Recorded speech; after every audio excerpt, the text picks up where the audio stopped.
crawling in your windows. They snatching your personality up. You better, instead of hide your kids, hide your wife, you better hide your personality, hide your essence, hide your value. Because these men are ready. These men are willing. These men are hunting to take your style and your energy and your essence. And so that's what we're going to talk about today. While I eat some of my honey, because I haven't had any carbs today. And I'm going to need the energy for this one, because it's a lot. So often after a relationship ends, a lot of women will be like, he'll go date someone and it's like, okay, so everything that you were asking him for, like, let's just say you wanted a vacation. Let's say you wanted to go to Puerto Rico and you were there and you've been begging for, like, you know, you were in a relationship for 3 years, and 1 year out of the 3 years you were like, hey, I want to go to Puerto Rico. And then he finds a new girl, and then the first thing that he does is take her to a trip to Puerto Rico.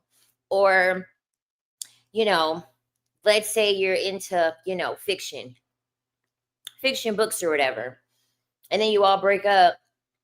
And then all of a sudden, he's all of a sudden into fiction books. And you're like, what the hell? When I was doing it, you said it was stupid. You know, you said it was lame. You know, where's all this coming from?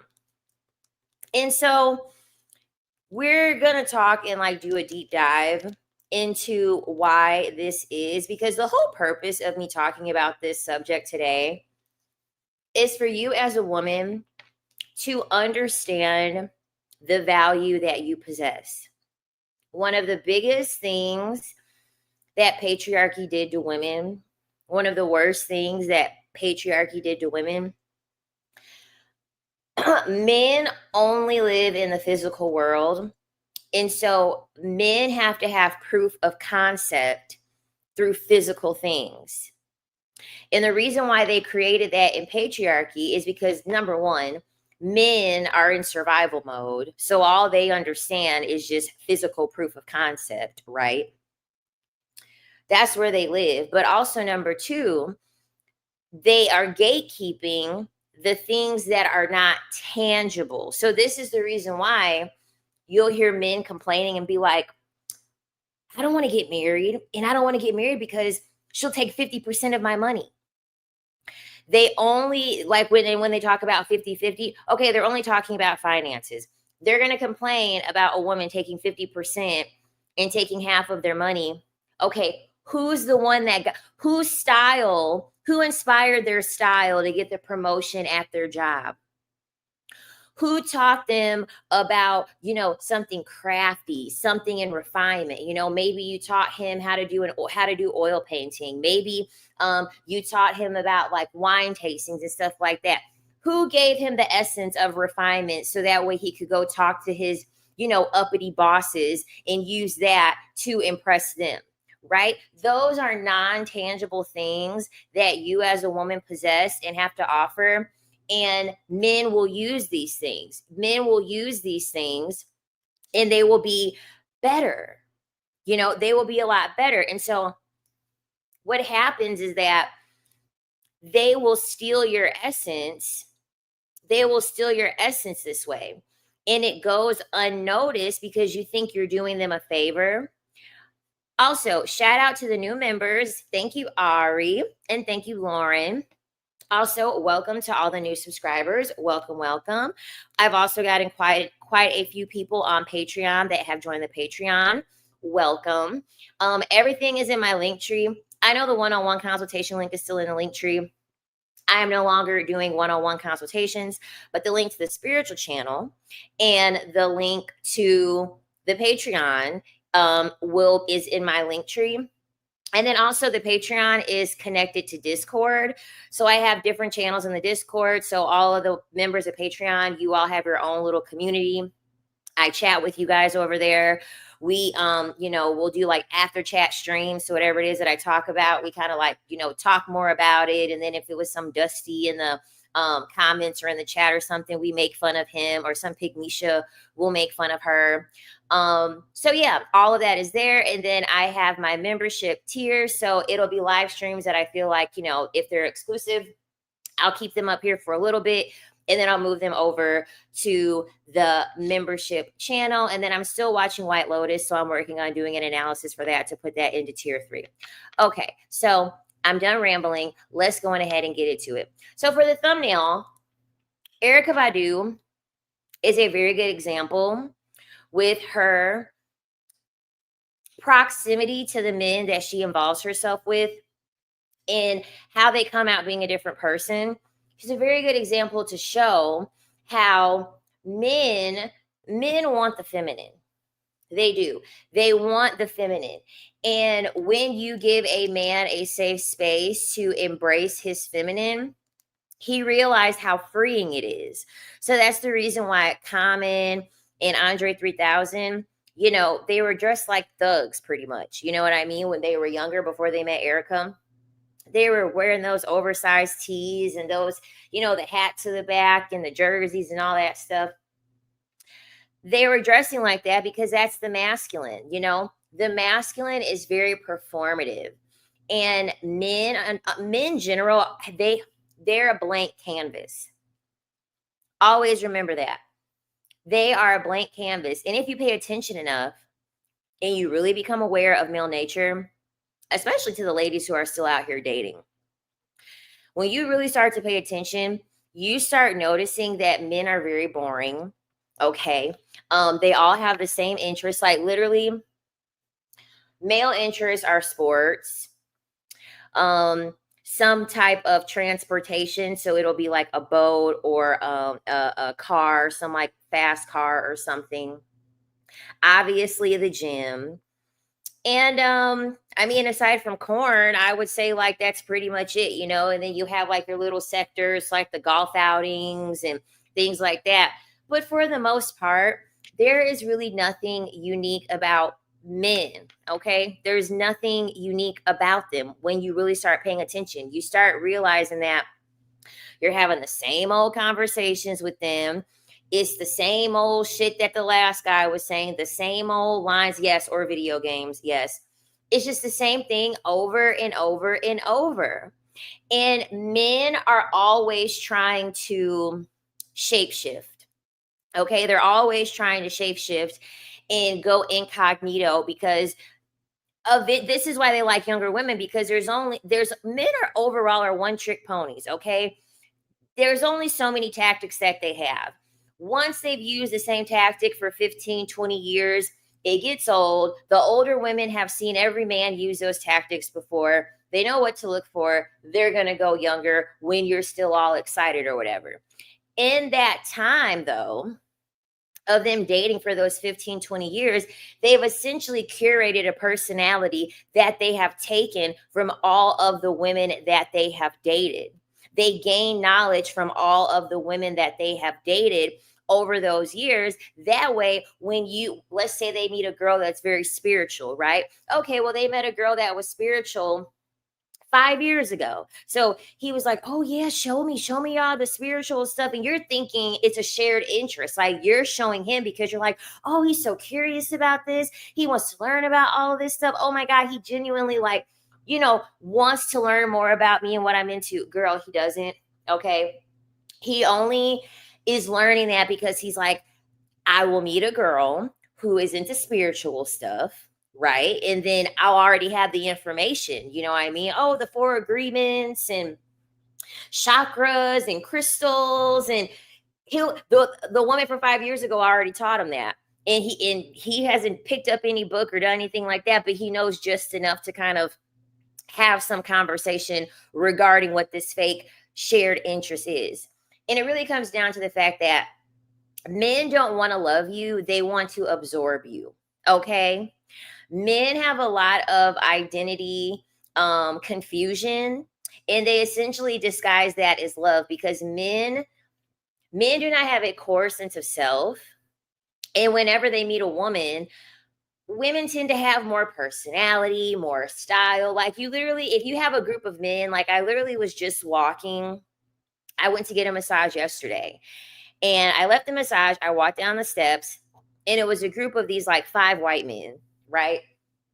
And I was paying attention to how they all were dressed, right? And they all were dressed the same. Every single one of them, they were all were dressed the same. And then I thought to myself, I was like, usually with women, you usually will see like a variation in how each woman is dressed, right? They kind of have like their own unique style, their own refined tastes that they are personally into.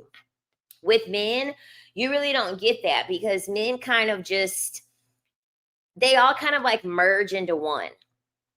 And so whenever men are like trying to show admiration for, oh, I love the fact that you dress like that and da da da, really they just want to be like you. They want to wear your style like their own personal skin. Okay. Essentially being a colonizer of your energy. I guess that's the best way to call it. Best thing to call it, right? Like how they colonize like Black people, people of color. Essentially, men are energetic colonizers. They want to take your energy and spin it into something performative so they can impress another woman in the future. Okay? And then another thing is that, so us as women, we're more encouraged to develop an identity, and men are very jealous of this. Men are so jealous of this. I was watching White Lotus yesterday, and there is a scene where Rick, the old man that's balding, and he has the girlfriend. Forgot what the girlfriend's name is. She's the one they were making fun of because her teeth or whatever. She's got buck teeth or whatever. So Rick goes to Bangkok, and Rick ends up meeting up with one of his friends, this white guy who's now currently sober. And so they're sitting, and the friend is having his little tea, and Rick is drinking. And the guy starts pretty much explaining, like, the reason why I'm sober is because I was sleeping with all of these women. And he was a passport bro, essentially. He went to Thailand to become a passport bro.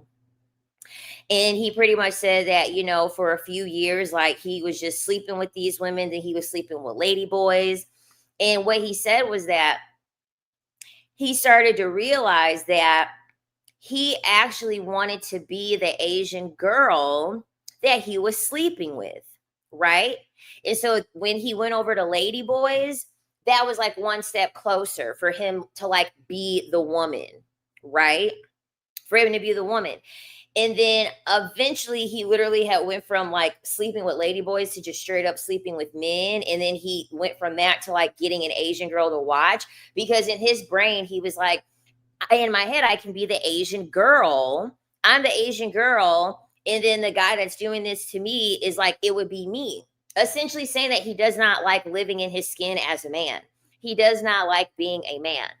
I swear to God, if there could be a fly on the wall with these conversations and the thoughts that men have in their head, you would probably be disgusted and you probably would be really shocked, because a lot of men really do hate the fact that they do not get the opportunity to be self-expressive. They don't, because patriarchy calls it gay. They call it weak.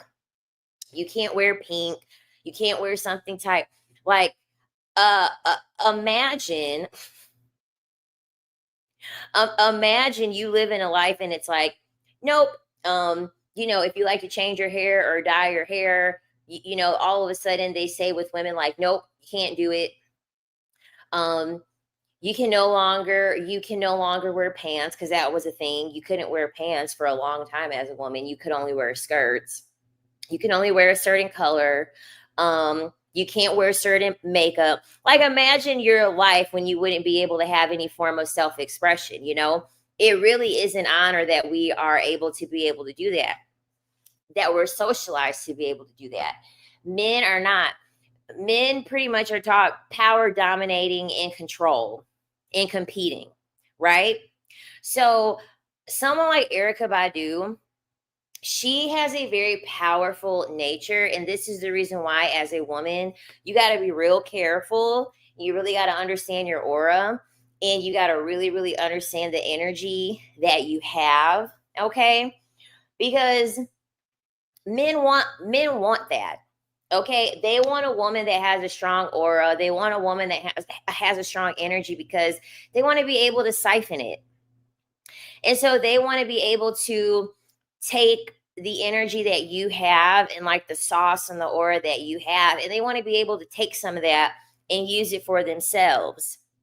Because you also have to be able to think too, like Common's, after he was with Erica Badu, Common's music didn't really start taking off until after he was dating Erica Badu. You know what I mean? When he completely kind of changed like his archetype. You know what I'm saying? And then same thing with Andre 3000, and now he's like this like woo-saw man, playing the flute or whatever. Because essentially what's happened is that they've embodied the feminine, right? They're okay with embodying the feminine, but they got that feminine from Erica Badu, right? And so essentially, men always want power. And so one form that they can get that power is through imitating you, because they look at it like this. If you have an aura and you have things about you, and they can see everything that you're getting from those things, like, oh wow, she's getting opportunity, she's getting validation, she's getting money, she's getting all types of things. Some men will want to leech onto that, right? And then there are some women that you are. So I'm trying to figure out a way that I can explain this.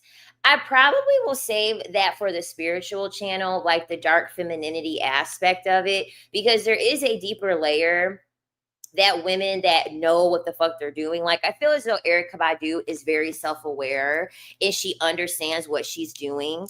And the reason why I know that is because I've done it.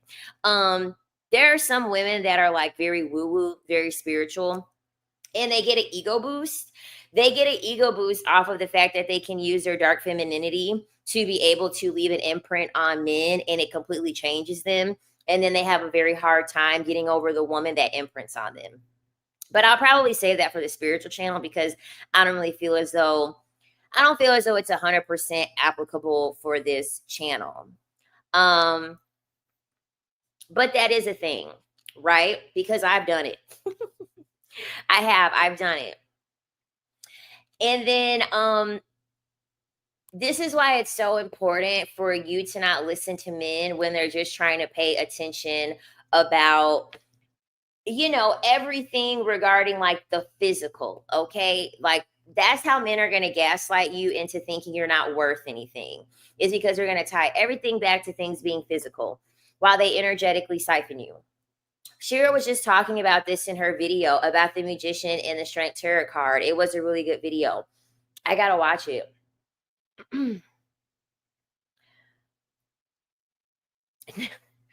My ex was very self-expressive, which I found refreshing, until he was cheating on me with men. Now I figure he wanted to be me because the men he wanted probably wanted me. Exactly. So essentially they want to become you, because becoming you gets them to a version that is higher than the version that they are currently living in. You're having me reflect on the past in a new light. Thank you for helping me expand my understanding and awareness. Girl, you're welcome. Because I think a lot of women go crazy thinking about these things, especially if the man moves on and the man starts talking to someone new, and they'll date a girl that's like you. And then they'll put her on to things that like you put her on to, or the man will like curate a whole new identity that was inspired by you, or it was like reflective of you, essentially. And so it can be very confusing, because then you're thinking like, okay, where was this man at the whole time that we were in a relationship? He was just studying you. He was gaining your energy so he could take that energy and then transfer it over to another woman.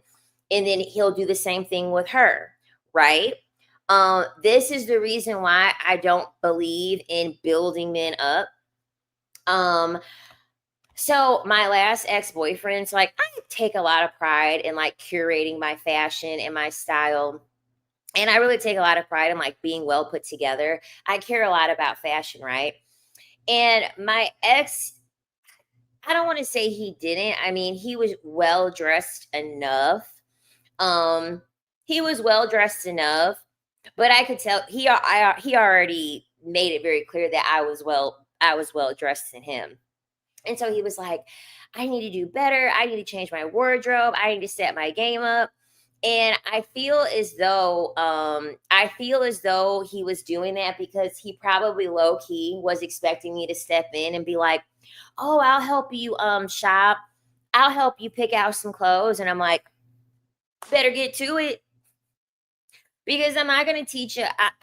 Me personally, unless I want an ego trip, okay, and unless I want to practice dark femininity for my own stroking of my ego, just to show, hey, like I still got it or whatever, which is a thing. Women do it too, especially like women that are like high empresses and that practice all that like dark femininity. They will do stuff like that, right? Um, and I remember I had a like a tea party with a few girls, and we had a conversation over this, and a few girls were like, I would teach a man how to dress, and I would teach a man how to like curate his style. And I'm like, I would never do that. I would never do that. And the reason being is because that is something that is non-tangible that you're using to build that man up, and it's going to make his life better. Okay, you already look good. You're going to get him one step closer to his goal. If his mama didn't teach him how to dress, I don't know what to tell you. I'm not teaching a grown man how to dress. I'm not teaching a grown man about style. And I remember my friends were like, but like, what if he doesn't know how to dress? And I said, I'm not dating a man that doesn't know how to dress because it means a lot to me. I need to be with someone out in public that actually looks good, like, because that's what men want. Men want to be with a woman that looks good next to them. And I feel as though I shouldn't be less of deserving to want the same thing or to admire the same thing, right? My friend is conventionally attractive, and she says her ex was unable to get it up with a protective cover. He also was verbally and physically AB, and she started to question his sexuality. Oh, that happened to me one time. I'm like, oh Jesus, you're on the wrong team. You're in the bed with the wrong person. I heard Dr. Joe Dispenza talk about narcs and talk about the psychology of why many are closeted, some even to themselves. Yes, because the thing about it is that there's levels. What a lot of women don't realize is that when you sprinkle your femininity on a man and you allow him to be more free in his femininity, so like you make him be more comfortable to dress how he wants to dress, you make him feel more comfortable with him being more expressive. um Essentially what happens is that a lot of them start to realize like they understand that what they're searching for in other women, they are able to embody, because patriarchy pretty much tells women are feminine, men are masculine, but that's not true. There's yin and yang, right? There's duality in each person. You have your masculine side and then your feminine side, and in the masculine side there's a drop of feminine, and then in the feminine side there is a drop of masculine. So when they start to curate your style and they really start to embrace the feminine things, little by little they start to feel really really good, because everyone wants the feminine. You know what I'm saying? Everyone wants to be able to feel the essence and the nurturing and the freedom of the feminine, essentially. So a lot of men will want to be able to take this on for their own betterment. So like when you hear situations how men like Kris Jenner, well I guess women like Kris Jenner is like peak level patriarchy, product of patriarchy, right? We have a white man that was highly competitive, um, an Olympian, having to have all of these standards put on him of like what it was that he had to uphold. And I really do think that looking at Chris and then looking at like his daughters and looking at how his daughters kind of have all this essence and have all this fun and makeup and heels and clothes and stuff like that. I think he was just kind of like, they get to wear dresses, they get to wear all this cool stuff. And like, I'm just subjected to just wear a t-shirt and jeans. Like, and I can't wear anything really colorful without like my, uh, sexuality being questioned at some point. And so I think what happens is that, because there's two versions, right? Most of the time, the men are just going to watch you from afar and watch you put on your makeup and put on your wig and stuff like that, and then they'll hate on you and they'll be jealous and they'll be an asshole to you. I'm sorry, any man that's going to control how you're dressing, any man that's controlling you beautifying yourself, any man that is talking down on you doing something to beautifying yourself, he is jealous because he cannot do it. He does not feel comfortable to do it. He is still in the shackles of patriarchy, where he does not feel comfortable to do it. And so he is very, very jealous. He's very, very jealous. And so this is why I say they'll sneakily steal your personality and your style, and they'll only use it when they're in a relationship. They won't do it on their day-to-day. They will only use it in the relationship because essentially they get to use the woman as kind of like a beard or like as like a shield of armor. So it's like, the guy might do this, the guy might roll his head a little bit, or the guy might have a high pitched voice, but you're like, it's much easier for you to think, well, he is in a relationship with a woman, so he's probably not gay. You know what I mean? It probably is no big deal. He's in a relationship with a woman, when in reality, he wants to be with that woman and he has a little bit of leverage where that woman is like comfortable enough, or maybe is not accepting of the fact of, girl, he wants to be you.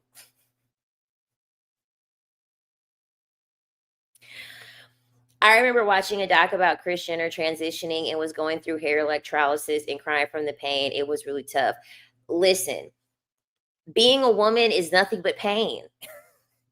I feel as though if you're going to do it the right way. Endure all the pain that women have to endure.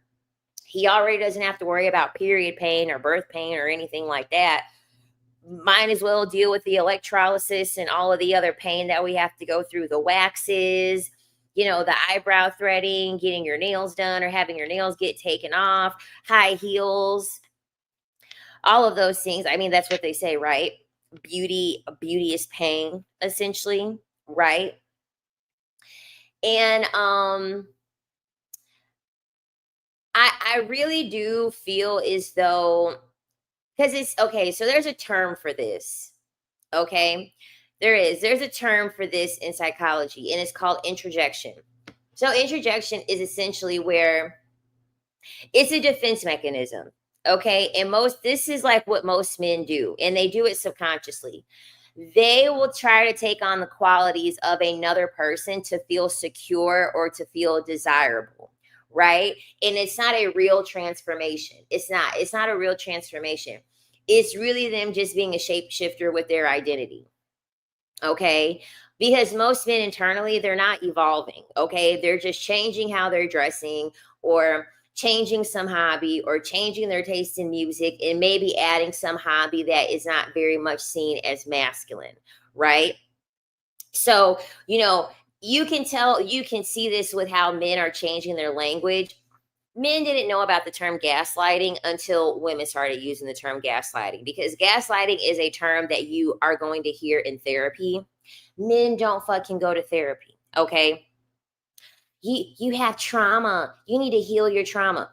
They weren't thinking about no fucking trauma until women were talking about trauma, because women are starting to prioritize their mental health more. I need to regulate my nervous system. You know what I mean? But he's still gaslighting women. So this is what I mean when men are using this introjection tactic.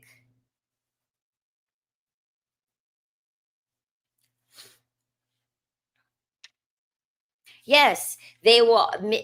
The number one thing that men are always going to mimic when it comes to women is semantics, is words. Okay, that's going to be the number one thing that they are going to try to copy from a woman. Okay, Because the thing about it is that celebrities are allowed to be eclectic because they're, they can be fashion forward. They can do it under the guise of it being a creative process, So the Erica Badu and, Common and Andre 3000 example, that's more of an example on the far end of the spectrum. You're really not going to find too many men in your day to day who are going to start, dressing like a baddie because they've been in the presence of a baddie. They're going to start trying to pick up certain types of language that women are saying and then try to connect with you or connect with another woman on that. And a lot of the time, these men, when they say, I'm going to therapy, they do the same exact thing. And they literally will go to therapy to try to learn what tactics it is in therapy. And then they're not going to change anything. All they're going to do is just be like, oh yeah, I'm journaling and I'm meditating and I'm doing breath work, and just to say that they're doing it.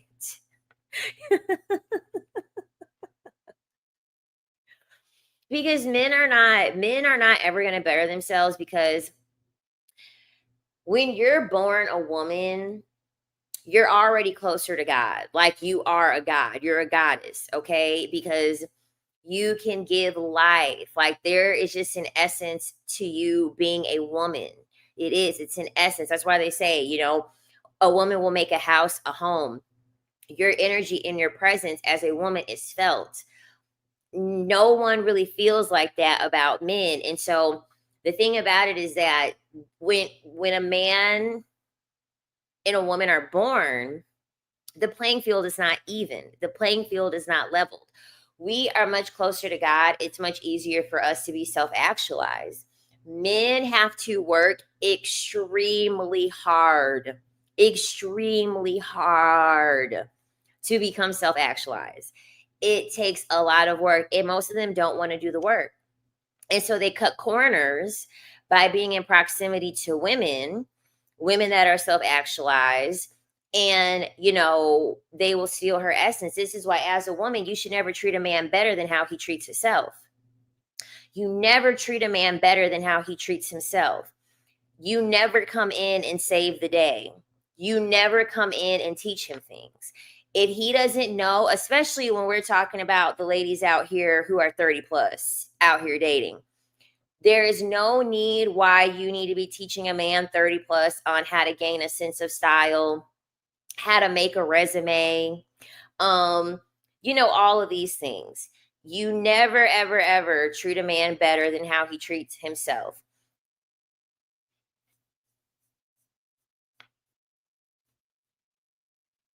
My ex stole my verbiage, my lingo, my long hair, grew his hair out, my workout routine, my taste in vehicle. They also steal your food style, what condiments you like, how you cook your food or prep your dishes. If you eat a certain snack, they will take it and show next woman like it's your fave. Girl, you was dating Casper. You was dating Casper. You were dating a whole ghost. You were dating a whole spirit that just going through your body with barely any identity and just stole your identity, because damn. Either Casper, he was homeless.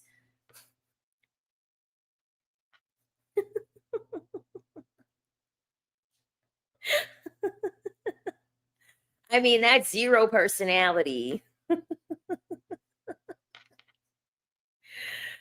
That is insane. Absolutely no personality.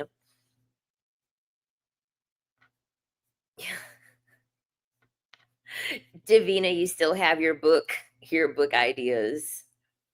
But yes, most men do not have an identity or no personality, and I really wish women would open their eyes and really start paying attention. When you take love off the table, you see things clearer. Honestly, when you take love in the fairy tale and the wedding and the happy ending, when you take that out of your brain as an outcome, you're able to look at men objectively. When you still care about love and marriage and things like that, you are not able to look at men objectively. You're still looking at men subjectively because you're trying to look at a man as an individual person to say, I'm looking for my person, right? You're already groomed to think that. I'm looking for the one person that's going to fit with me. Well, the thing about it is that as women, one thing that a lot of women like to do, we like to bend and mold and contort our brain and our eyes to see things that really aren't there when it comes to positive projections onto men.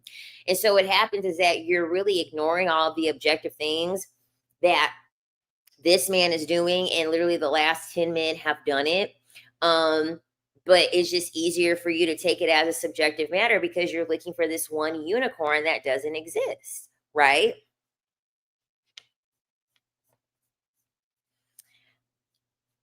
And the thing about it is that I look at it like this: men that have to go that far to curate their own personality, they don't have a good rapport with women.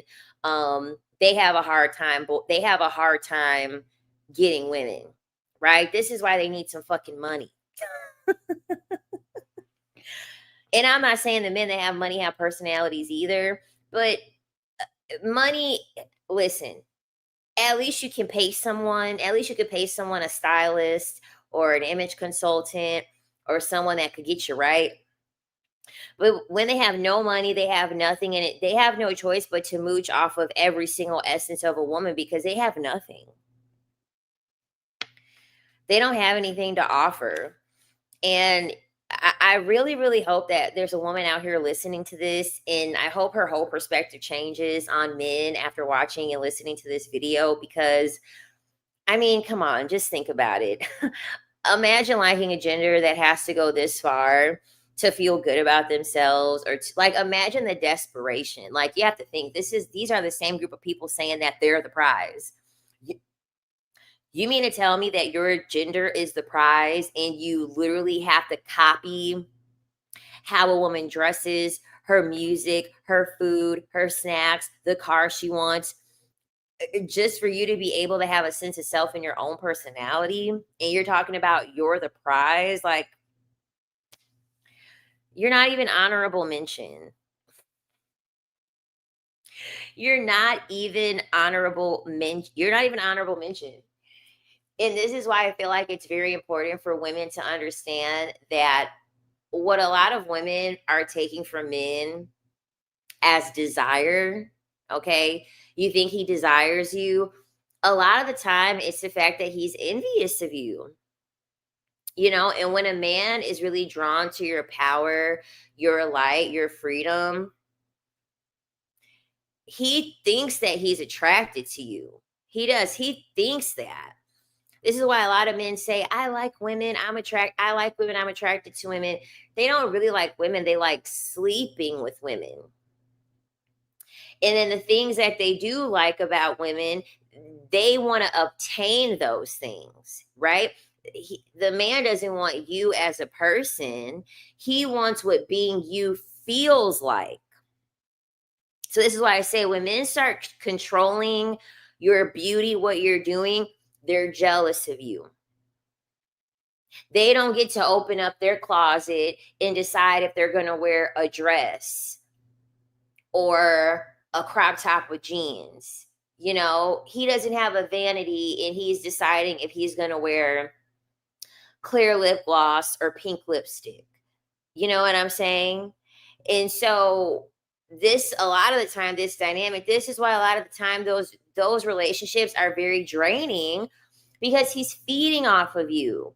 He's feeding off of you because he resents the fact that he needs your glow and your essence to function, and he cannot have it. Right?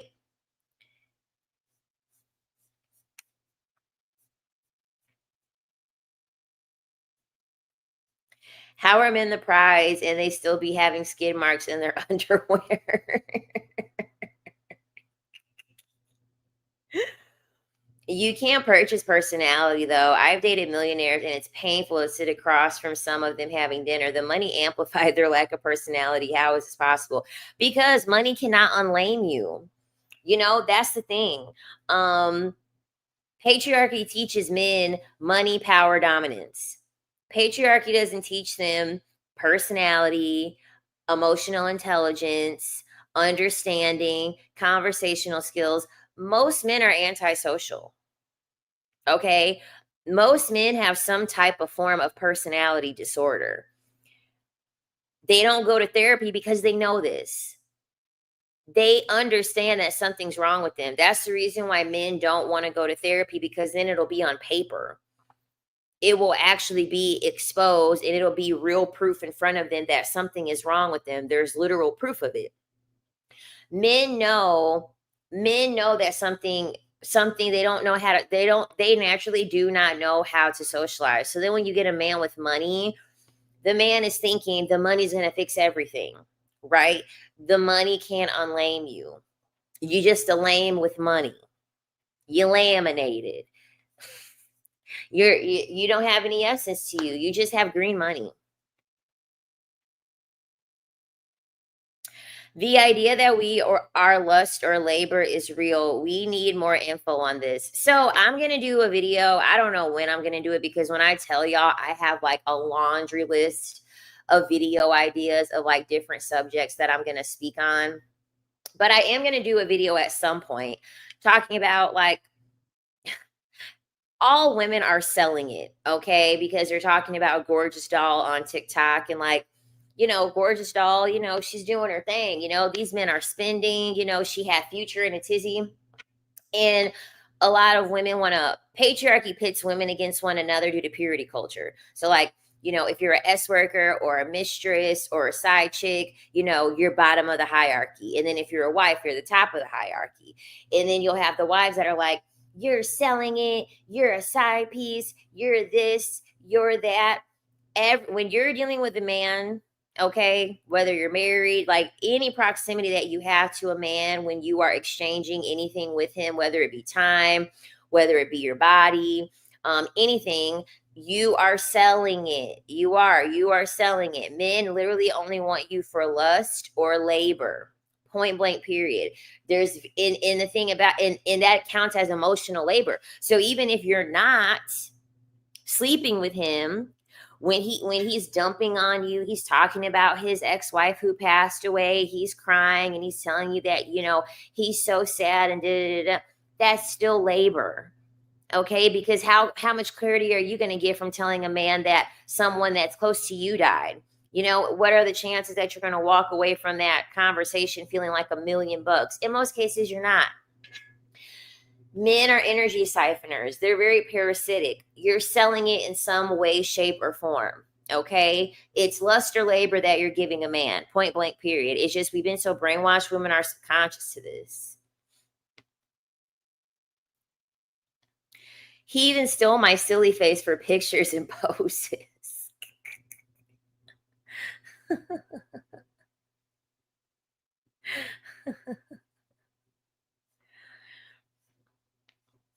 Yeah, so essentially men are fighting for their lives when it comes to how they're going to curate a personality and a sense of style, so that way they can still be able to attract women and extract from women, essentially, because men are only there to extract. You know what I mean?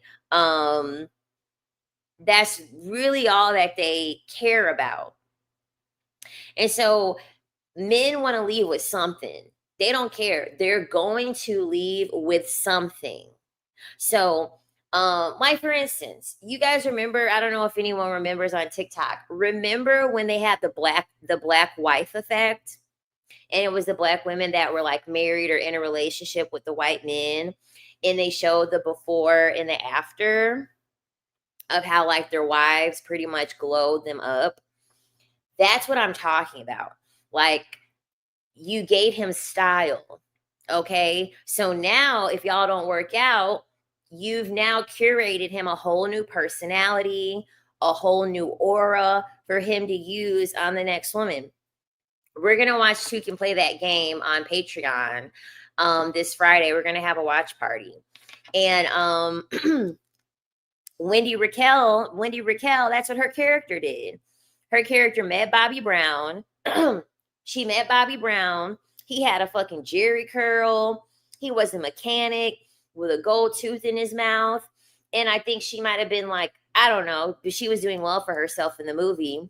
And she glowed him up, got his hair together, got his teeth fixed, and he started cheating because she used her feminine essence to clean him up, give him style. It boosted his personality. He feels better about himself. These are not things that men would ever do on their own. This is why you do not treat a man better than how he treats himself. If he ain't going to fancy restaurants and being a foodie, don't you be like, oh, we need to get you out, we need to get you cultured.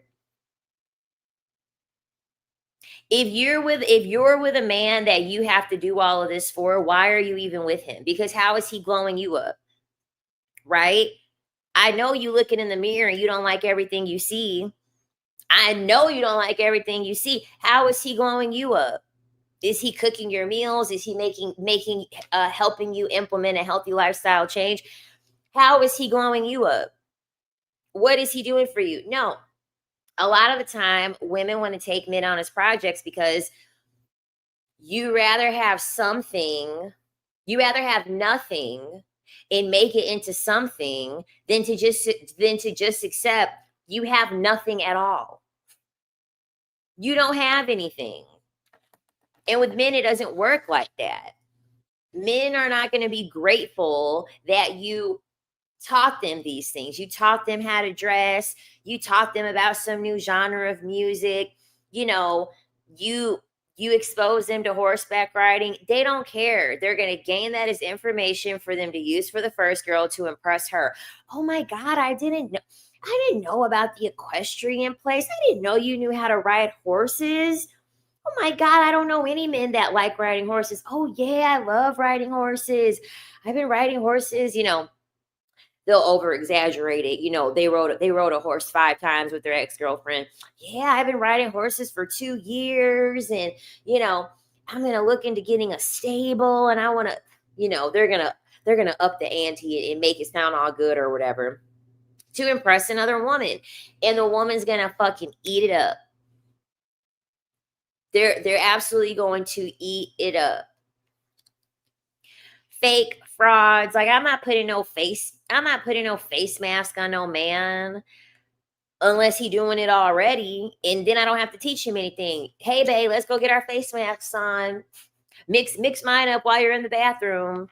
That'll work.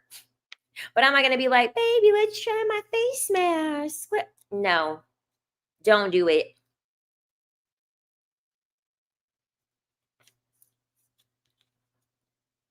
Yes, he'll use that information to impress other women. Yeah.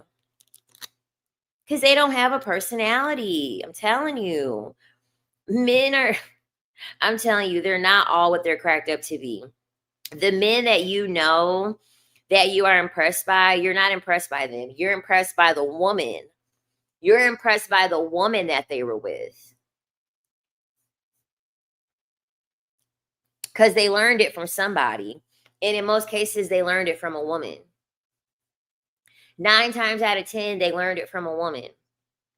So everything you like about him, they only know about it because they had an ex-wife or an ex-girlfriend that they learned it from. And so they're using it on you to be able to impress you. And it's better to be single. It's better to be single and keep all your energy and your essence to yourself, as opposed to you getting this man that is a blank canvas and that hasn't been exposed to anything, and you're exposing him to all of these nice things, and then you guys are going to break up, and he's going to use that for the next girl to impress the next woman.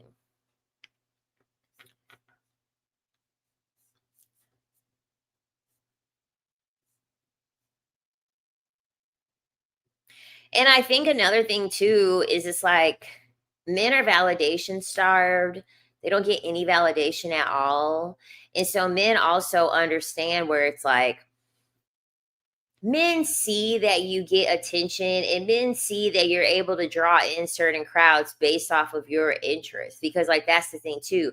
Men don't know how to draw in a crowd because men don't know how to socialize. This is the reason why men come off so awkward when there's like a group of women, and then they like they're always crashing a party, they're always crashing a good time, they're always crashing a vibe.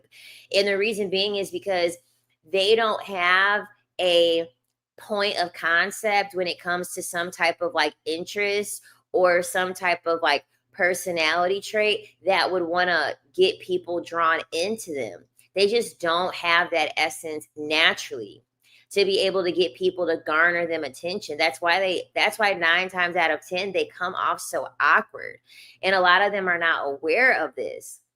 And so simultaneously, what a lot of women don't realize that what they're doing in a relationship, you're garnering more information and you're garnering more of a level of like learning from you for him to be able to create that essence, for him to not be a creeper approaching women, for him to have more of like something about him that is unique where he would be able to draw people in or be able to like have more of a conversation or have some type of aesthetic that you created, right?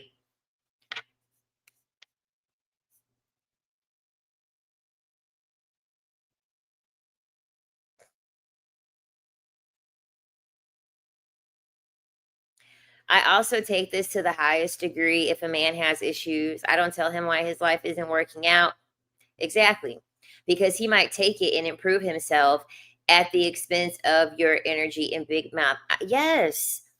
Like get a therapist.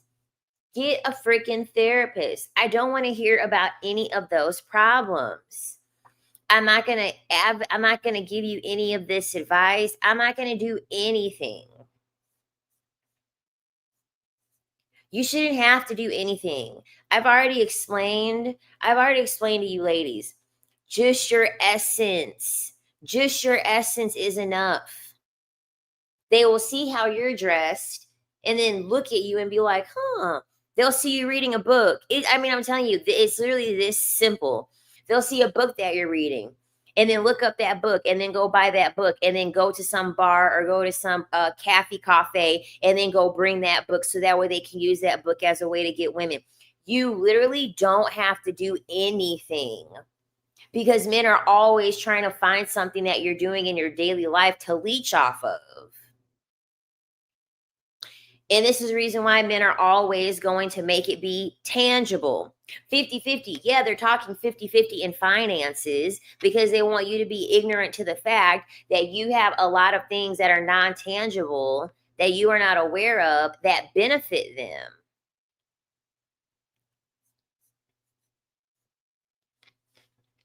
They don't want you to know that because if you understand the fact that just your being and just your essence is going to be enough for them and then they can copy it and then they can use that for themselves, you won't want to help them.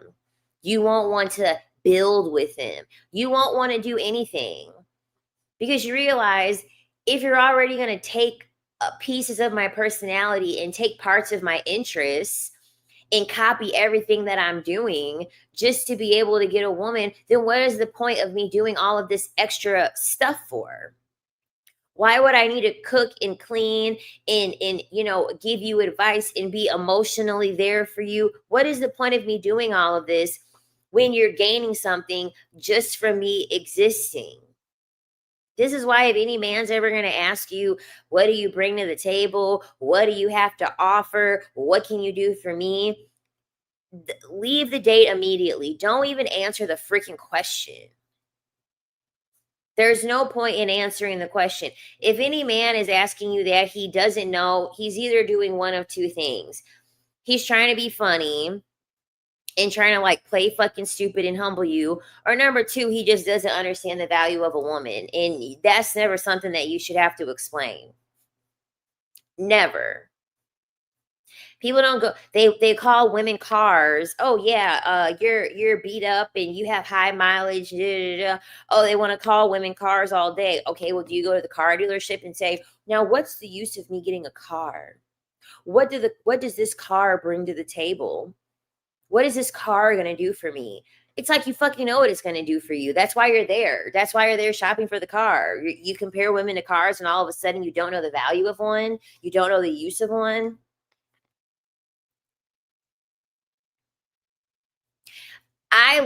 There was one guy that I came over his house. We kicked it for a little bit and I left, and he texted me the next morning, and he asked me what perfume I was wearing. He was like, what perfume were you wearing? That perfume was so good. I was like, I'm not telling you. So you can either go buy it to go spray it on yourself or go buy it for someone else. No, not happening.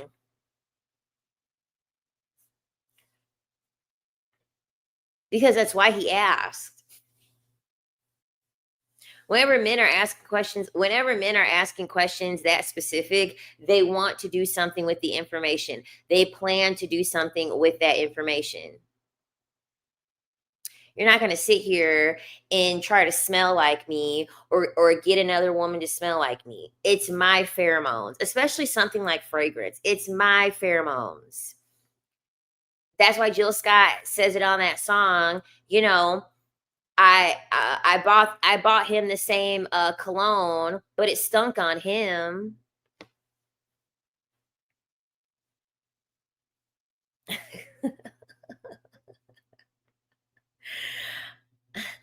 I would have told him it's called ass cracking chips. And he was highly upset because he thought, this is the thing that's so funny. This is why, as a woman, you cannot be easily impressed. Okay. This is why I'm always going to tell y'all, get your money up. Get your money up. Get your money up. Please just get your money up. It's going to make your life so much better. It's going to make your tolerance so much lower for BS. Get your money up and get your confidence up and your self-esteem. It's life changing. Because the thing about it is that when you're financially comfortable and you're comfortable with yourself, you know yourself, you see BS real quick. And the guy that asked me about the fragrance, he wanted to see me again. He wanted to see me later that night. First of all, too many red flags in this situation. Number one, he wanted to see me way too fucking late. I have a personal curfew, okay? Usually after 8 o'clock, I'm not leaving. Okay. I ain't leaving the house. Maybe 9 o'clock if if I have some energy. But usually I'm not leaving after a certain time. I don't care how much money you got. I don't care how attractive you look. I don't care what ding-a-ling you're slinging. I'm not leaving the fucking house.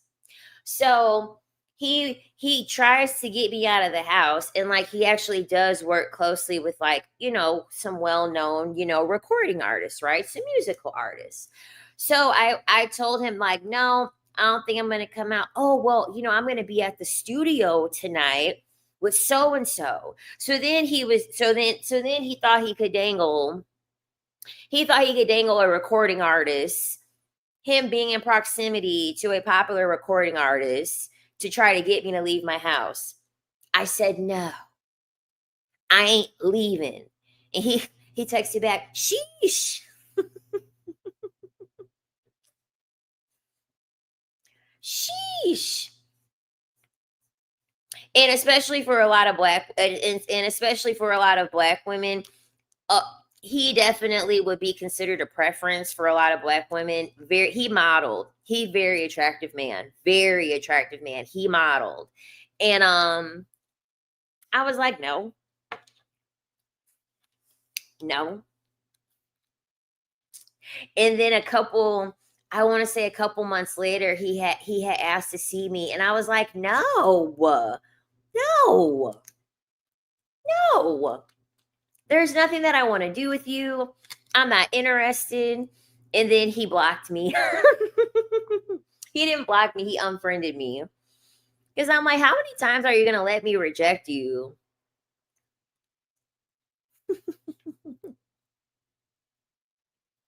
But the thing about it is that a lot of women will fall for that. A lot of women fall for this when it comes to men being wealthy, men being famous. This is why the Cassie hate from a lot of women is disingenuous. This is the reason why why didn't she leave? A lot of the why didn't she leave is very disingenuous, because we're not going to sit here and pretend like women are out here making all this money in proximity to power, in proximity to influence. So you're not going to tell me that under a predicament like that a lot of women wouldn't be going. Are you kidding me? Are you kidding me? They would be in their car before they wash their coochie out. That's how thirsty they would be. In the car quicker than you're thinking about, oh shit, I haven't showered since 2 p.m. today. Already in the car, haven't even bathed yourself yet to go be in the presence of these people. So thirsty. Because men know that some of y'all will be thirsty, and all they got to do is drop a name. So and so will be in the studio, and then that'll be enough for you. It's like, sir, I've met plenty of celebrities. I've partied with plenty of celebrities. I'm not the one. I'm not that easy to impress. This is why it's very important for you to give yourself experiences, give yourself things, so that way you're not easily impressed. That way these men can't run game on you. Men's favorite targets are women who are easily impressed. Oh, he got me roses. He got me flowers. He got me roses. He got me flowers. And it's like, you didn't get roses, or you haven't bought yourself any roses before, girl? Like, that's nothing. A man could get you one single rose for like $2.99 at Walgreens. Like, come on. That's bare minimum. I wouldn't even say that that's bare minimum. I would say that that's below bare minimum. You can't be so easily impressed. When you live a life of starvation, you have to think of it like this. When you are living a life of starvation, it's not going to take much to impress you because you're starved. Okay? You don't care if you haven't eaten in forever, you don't care if someone gives you a fucking plate of chitlins. Like, I'm starving. I will take anything. I will eat anything. But if you're never starved, you're going to be like, steak. I want Japanese Wagyu steak. I don't want just your regular American steak, because you're giving yourself everything it is that you want. But then men also understand that when you do that, it lessens the availability in the pool of women. This is why men are always saying they don't want a woman educated, or they don't care about your degree, because you have to think. And I meant to add it in one of the shorts that I did earlier, when I was talking about how men innately know that women have value. If you get a room of men that are billionaires, and you get a room full of women that are billionaires, the women are more valuable, because the women can give birth, the men can't. Not only can both be billionaires, but a woman can be a billionaire and use her beauty. A man cannot use his beauty to become a billionaire. So this is why your money is a threat. You making money to a man is a threat, because you're already superseding him, because you have life force energy and you have beauty. They don't. So when you add money, the number one thing that they purposely withheld from women, that's why they withheld it from women. That's why women were fighting for rights. That's why the feminist movement was created. They purposely literally had to hold women back, because they did not want women to, be able to be ahead of them. I am going to do a live stream on it, but if you're a woman, especially a beautiful woman, there is no excuse why you're broke. You have no excuse why you're living paycheck to paycheck. You have absolutely no excuse. If you're beautiful, if you have it, because the thing about it is that you as a woman, you don't understand all the little mini things that add to your beauty, or that like a very small thing that you have and that thing on you is beautiful. You may not have the most beautiful face, but you may have a beautiful voice. You know how many women go and create their own pages and things like that, and they go into being a phone schmex operator or just talking to men? They ain't got to show their face, but their voice is pleasant. Their voice is nice. Don't nobody want to hear no husky ass man saying, yeah, baby, yeah. Nobody wants to hear that.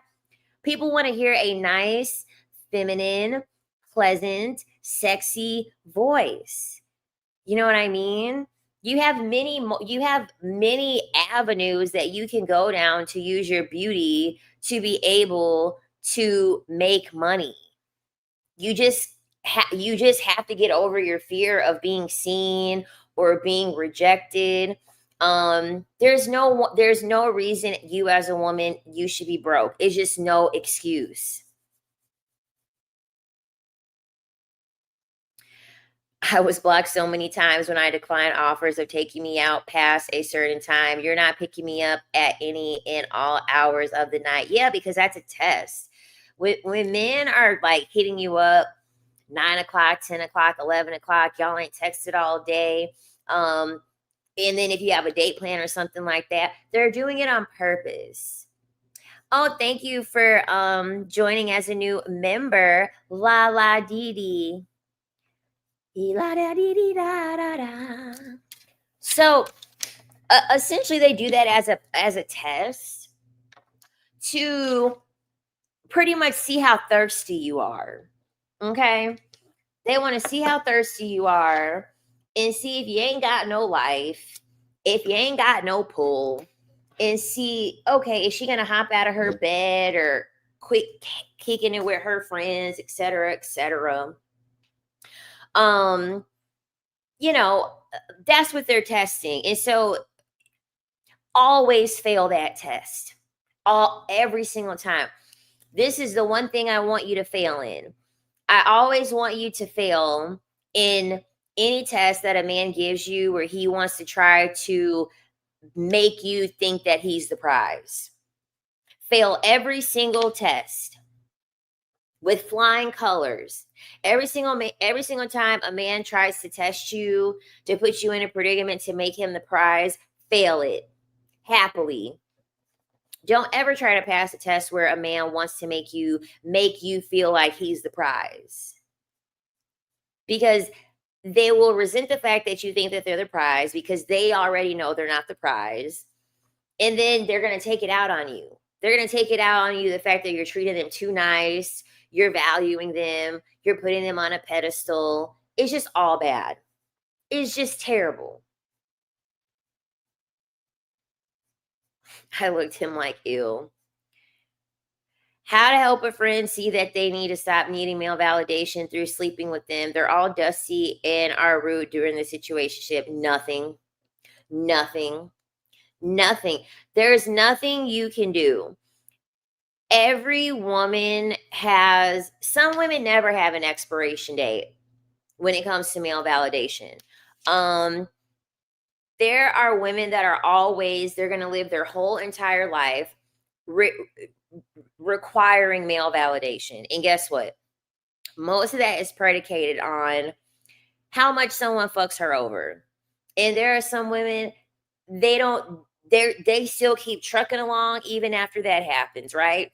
They get financially abused, they get physically abused. You gotta let these women find their own way. Dang, Miss Cooks, you got back out there fast. I have a date on Saturday, but I don't know if I want to go for real. Well, then, girl, you don't want to go. Because, girl, it's Monday. It's Monday. If you already questioning if you should go or not, girl, you don't want to go.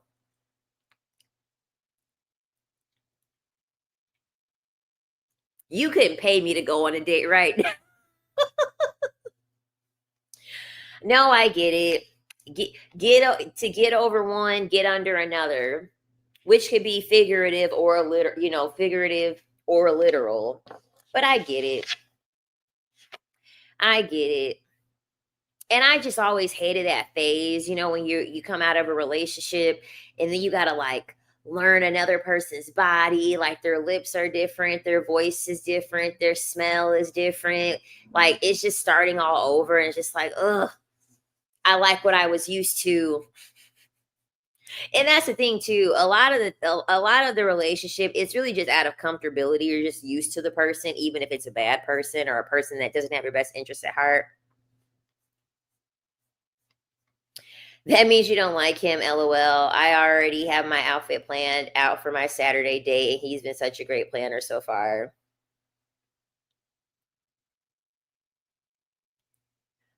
The key is having your own life, your own hobbies, things that you're interested in, etc. So Exoticals United actually did an expose on that girl that paid $10,000 for Anwar White to be her dating coach, just for him to tell her that just for him to tell her to go on Hinge, keep swiping right. He had her be a man essentially on Hinge. Swipe right, message the people, convert the Hinge messaging people over to text messages, convert the text messages people over to FaceTime, and then convert the FaceTime people over to an actual date. The so-called fiance is a fucking dusty. He's a dusty. His Instagram is riddled with nothing but IG baddies that he follows. So, yeah, it's no point in having the ring at this point. I think more and more women are starting to realize that. Like, let me see if I could find it. I know it's so far back in my camera roll. So far back in my camera roll, but I'm gonna find it. Because actually, I think it's a really good thing to watch. So it's these two Indian women, and they're essentially like going back and forth because they each have on a wedding ring. And the one Indian woman she's like, yeah, look at my ring, look at my wedding ring. And then she was like, oh my God, look at your wedding ring. And she was like, this isn't a wedding ring. This is like my ring that I bought for myself. But her ring was bigger than the ring of the woman that's married. I have so much stuff in my camera roll. I'm probably not even going to be able to find it.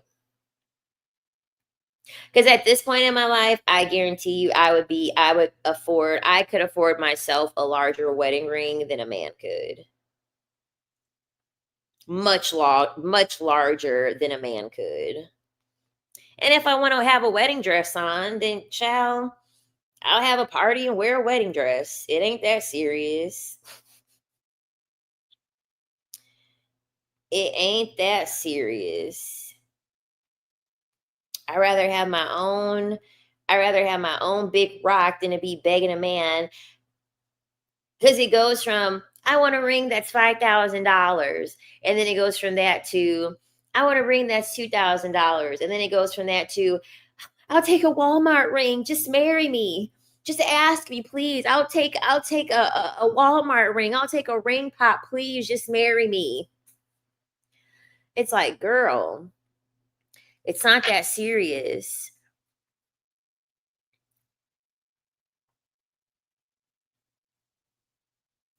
My grandfather admitted he get his styling from his mother. Literally, you see it puny off of looks. Punani off of looks. You're so right, girl.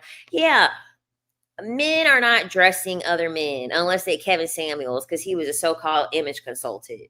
Unless it's Kevin Samuels, supposedly. These men aren't dressing one another. They don't know what the fuck they're doing. Honestly, they don't know what the hell they're doing. They're literally learning everything that they know. They're curating their whole entire style from a woman. This is why it is so important that you gatekeep it. It's worth gatekeeping, because then they're going to use that, and they're going to use that to go get another woman. They're not worth it. No. Keep your style in your essence to yourself.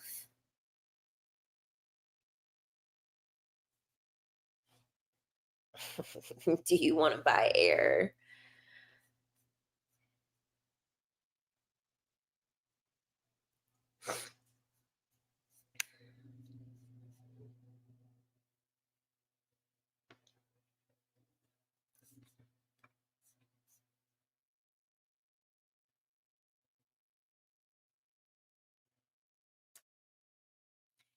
My white homegirls just got married over the weekend. The ceremony she invited me to, but I didn't go.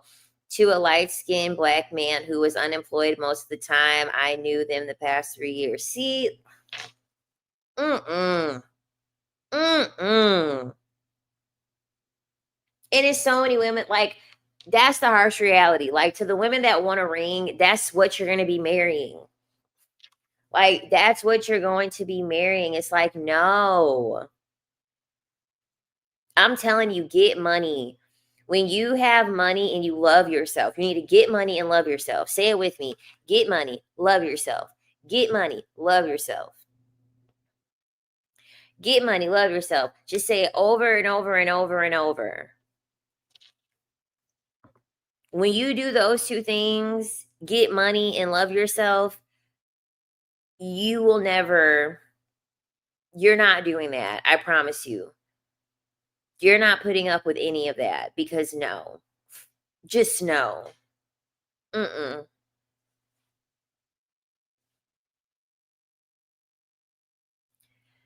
The ring was barely anything. And the ceremony had like 5 people, courthouse marriage. She left a PhD program from him. See, messing up your own bag for a man is just, and the sad thing about it is that now you see what she's done. She's given a dusty validation. So she's given a man who's been unemployed, who now she's going to marry, who she left her PhD program for. So now she's just made a Dusty the prize. She failed she passed the test of making a Dusty feel like he's the prize.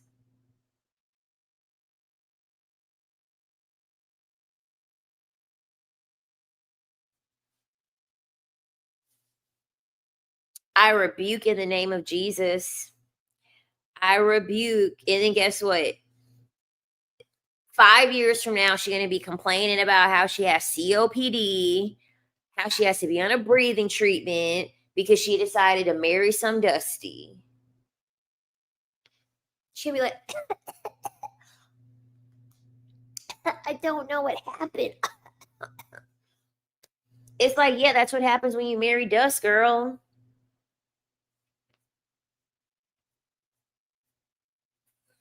At least he's a white woman's headache now.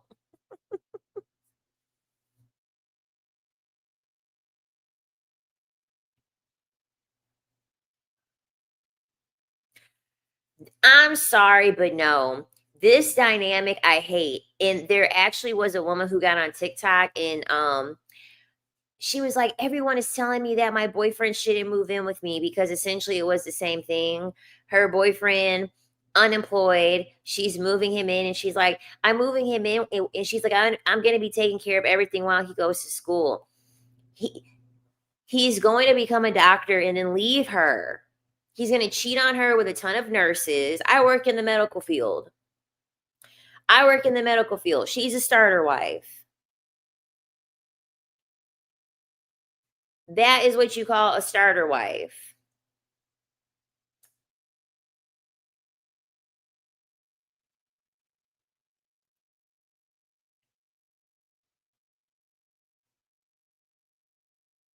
He's like, yes, she's work.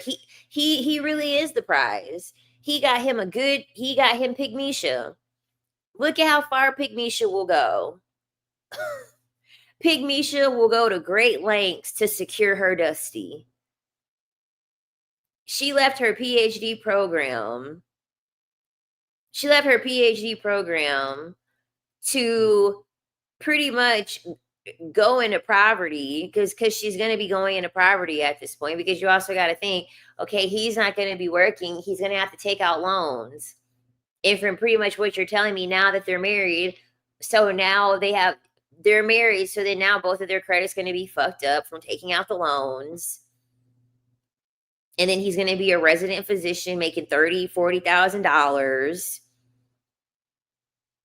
And then, once he's done with everything in the next like 8 to 10 years, then he'll be making money that he'll have to pay back off the loans. No, it's not worth it. It's not. Right. I'll wait at the finish line. I will wait at the finish line. I can't believe there are still women falling for potential in seeing it through.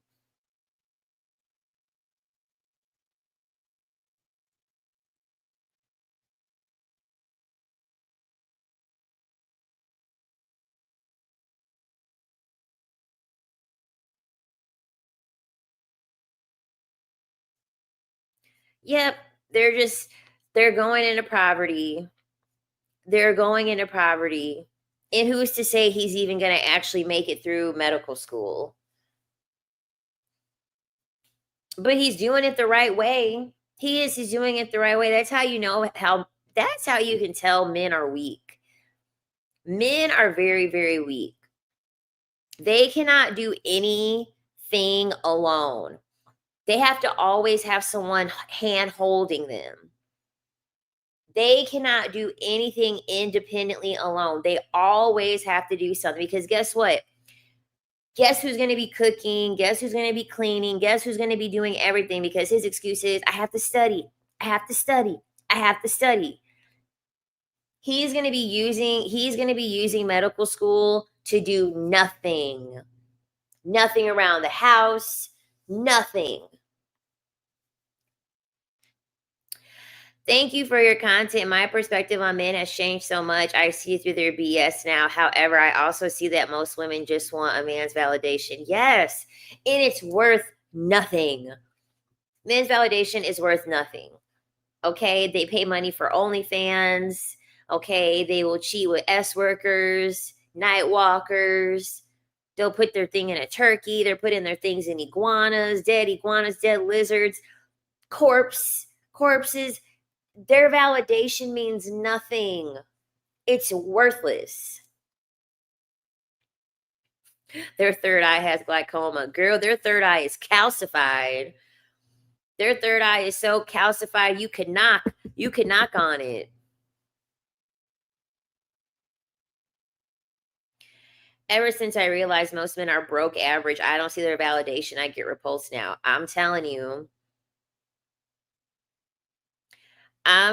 this is what I'm always going to tell you, ladies, get money. I am going to do a live stream episode on that. Just encouraging women to use their beauty to make money. You not being afraid to use your beauty to make money. You have the beauty for a reason, and it's valuable. It's valuable and it's worth a lot. Don't be afraid to be seen. You can use your beauty in so many different ways. If you got a nice body, become a personal trainer, promote yourself online, get your business going, girl. If you got a pretty face, you can become a content creator. We don't live in the world anymore of print. And that's a beautiful thing. Like, in order for you to be able to wear a designer piece of clothing, like, you would have to get a modeling agency. You'd have to go to a casting call. You would have to be chosen. You don't have to do that anymore. You don't even have to do that anymore. You just create a profile, post some cute outfits you got already, and keep posting and get better at it over time. And then next thing you know, your emails will be hitting up. We love to send you some clothes to, try on, to promote. Like, there's no excuse. There is no excuse.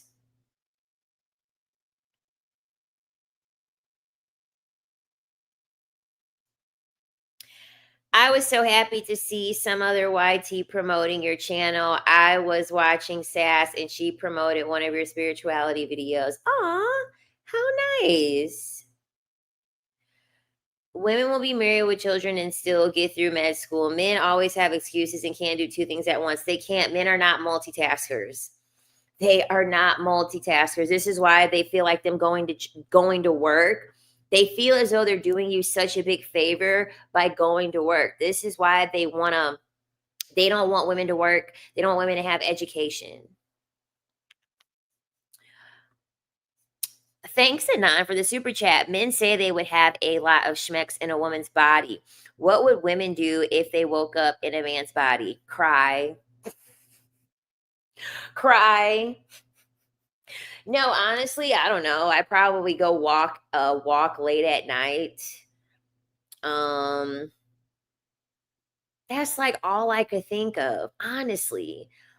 Like, I would go hiking, like, I would do more stuff in nature. That's the only thing I could think of that, like, I would actually be looking forward to do if I were a man. Just go out in nature. But other than that, I would cry. I love being a woman. I really do. I love being a woman, no shade. No shade, but I really do enjoy being a woman.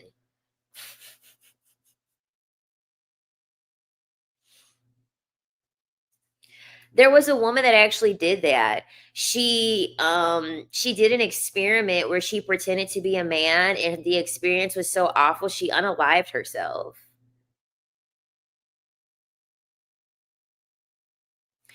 Oh no, he's a Jehovah's Witness. He's a Jehovah's Witness. She better be careful. And the thing about it is that meeting people online, it is so easy to get manipulated when you're meeting people online.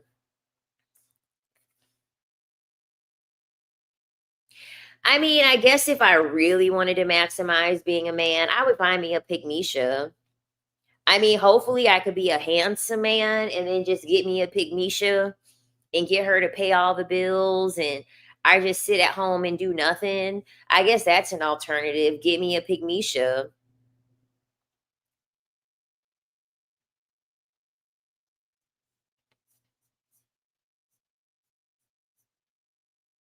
Because you are right.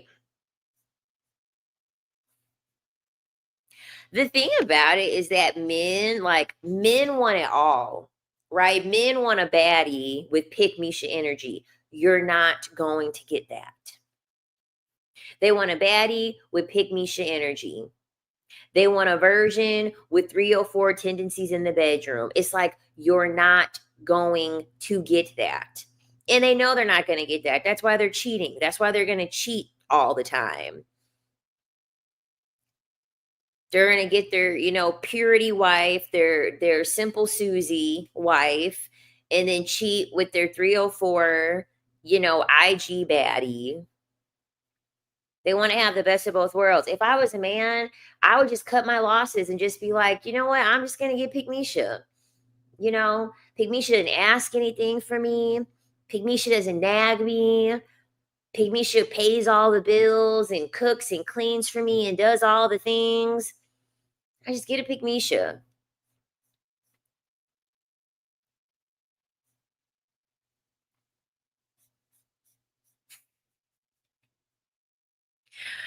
Yes, men are manipulative. I literally made a short about it, and like a boy mom was even exposing it. She was like, "My son is young and he's already gaslighting and already manipulating me." I'd be gay, maybe. You get a Pygmisha, then you can cheat with your preference. Exactly. Exactly. That's why even still with the whole Cassie thing, I was watching Armand Wiggins before I got on here because he went on the live stream early. Even with the Cassie thing, and they're like, well, she went from Ryan Leslie to Diddy, and then she went from Diddy to Kid Cudi, and then she went from Kid Cudi back to Diddy, and then she went from Diddy back to Al. And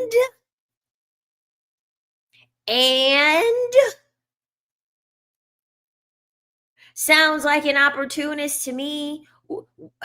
You should be seizing your opportunities. You should be seizing your opportunities. It don't sound the men didn't care. None of those men cared that she went from one man to the other. This live stream today was kind of bleh. I did like I mean, I'm sure I don't know if he's live streaming anymore. This one's kind of like low energy. Um it's just his commentary was really funny. His commentary was really funny. Exactly. I'm like, who cares that she went from one guy to another? Who cares? Men do it all the time. Men do that stuff all the time. I feel like she was stolen from Ryan Leslie. I feel like she was probably stolen from Ryan Leslie. She escaped to be with Kid Cudi. Obviously, she couldn't escape to go be with Kid Cudi. Had to go back to Diddy, and then she escaped to be with Alex.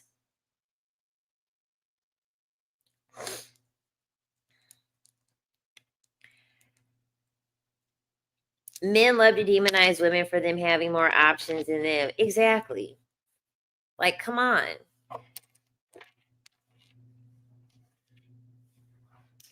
A smart person is going to seize an opportunity that's going to best serve their purpose.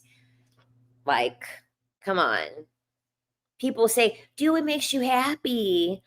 Like people will literally sit here and tell you, do what makes you happy, and then you do what makes you happy, and then they demonize you for it. Yeah, exactly. You can't judge someone that's 19. She was making the best decision that she thought that she was with her 19-year-old brain, which would be seizing an opportunity, the fool's journey. That's what those ages are all about. Seizing opportunities, going on the fool's journey, and just, doing what you think is best at that time. Not, yeah, he did. He blew it up. It's just a girl at Pygmesia. Hell yeah. Hell yeah. They are over there.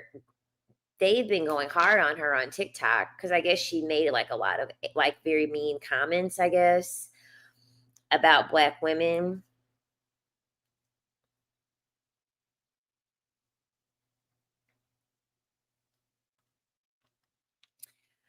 Oh, you had a fine chocolate skin, big strong man. This guy I'm going on a date with is the exact opposite. Oh dang, you got you a light skin Ken. That's what I call him. Light skin Ken.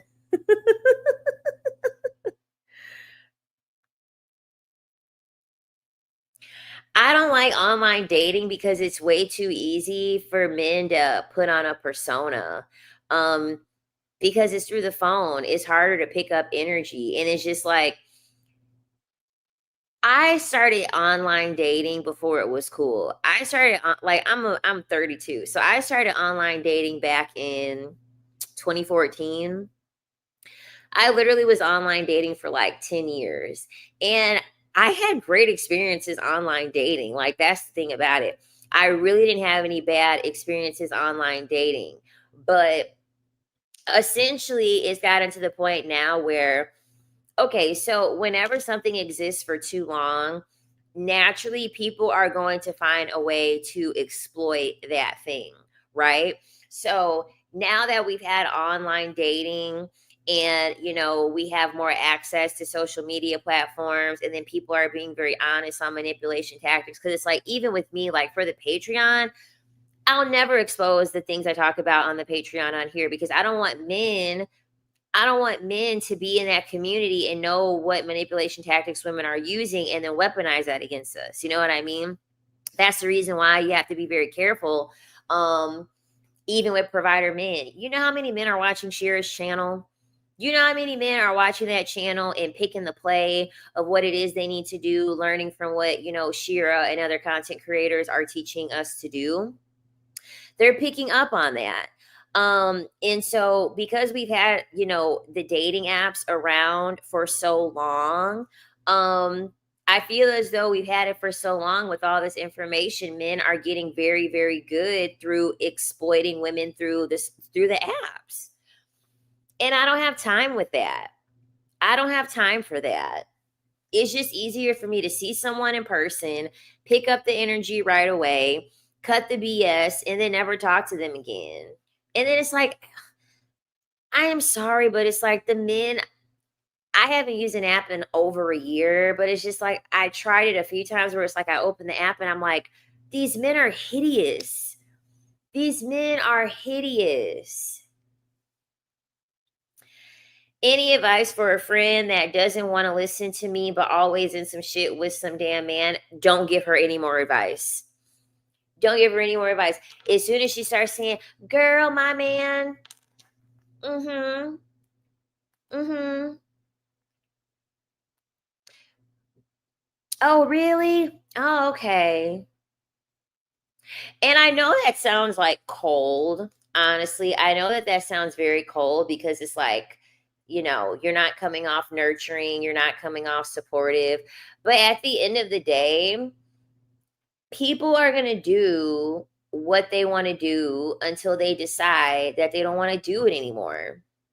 And I've just learned through experience where it's just kind of like, I'm going to sit here and drain my own energy, trying to protect someone else's energy. And that person is not protective over their own energy. You know what I mean? It's like negative reinforcement because then eventually she's going to be like, oh my God. And you could throw it back on her and be like, I gave you everything that you needed to know about this man and you're choosing to stay. So it's like, I'm not going to keep giving you the same advice over and over and you won't take it. Like, that shit gets old. Because that's the thing too. Women have to keep other women in check as girlfriends when it comes to that. You're enabling. Another thing too is that in female friendships, a lot of women will enable their girlfriends by being supportive while they're in shitty relationships. No, because the thing about it is this, that means that you're doing emotional labor for her because her boyfriend is not doing it. If her boyfriend was putting in the amount of emotional labor that she was putting in the relationship, she wouldn't be talking to you. She's allocating the emotional labor that her boyfriend is not doing onto you, and that's not fair. That is not fair.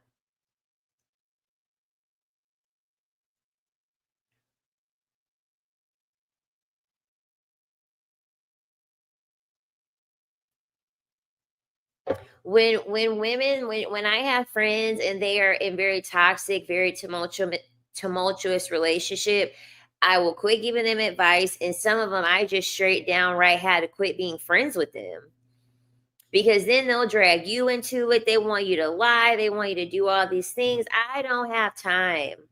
They want to involve you in everything. They want to do everything except walk away, and then it's too much drama.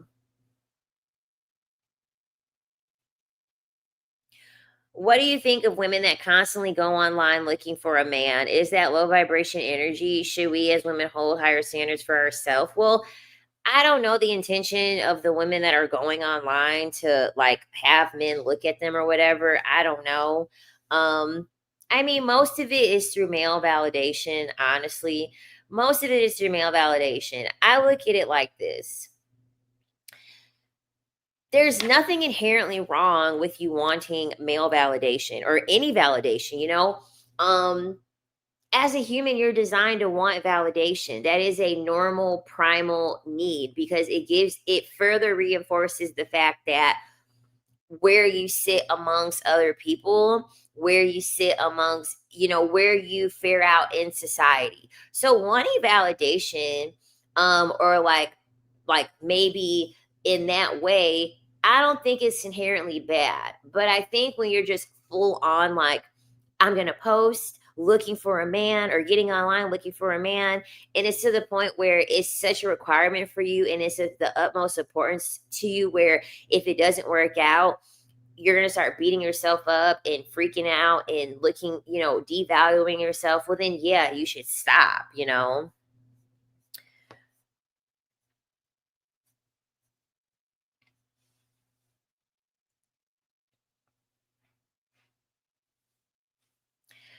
Friends that don't listen, I don't tell them anything. I'm not going to waste my breath. women that go on dating websites, I just feel as though it's dumb to do. Go out in the real world.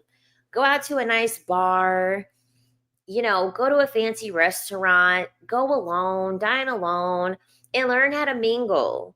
Most women don't have great social skills anyway, if I'm being completely honest. Most women don't have good social skills. Go to a bar, go out alone, and practice your conversational skills. Learn how to break the ice. Using dating apps and stuff like that, it's harming you being able to have social etiquette. You're welcome. One thing I'm saying is the wall they say women hit, men actually hit it. It's like the men are not evolving. Exactly. Everything they say is a projection. Men hit the wall financially. Men hit the wall when their ding-a-ling can't get up anymore. Men hit the wall with their hairline. Um, Let me think. What else? Men hit the wall on the type of women that they can pull. There are several walls that men hit. Can you teach that? Probably at some point.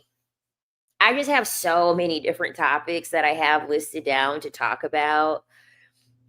My brain has been firing off creatively a lot lately.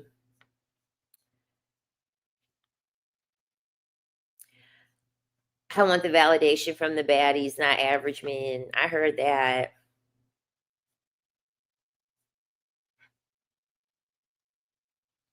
Yeah, my friend was cheating on her man and telling him he was going out with me. I was like, girl, don't do that. Child, I'm telling you. Calling me, bombarding you with the phone call. Just letting you know, just say that we were out last night. Huh? Say that we were out last night. I'm like, oh,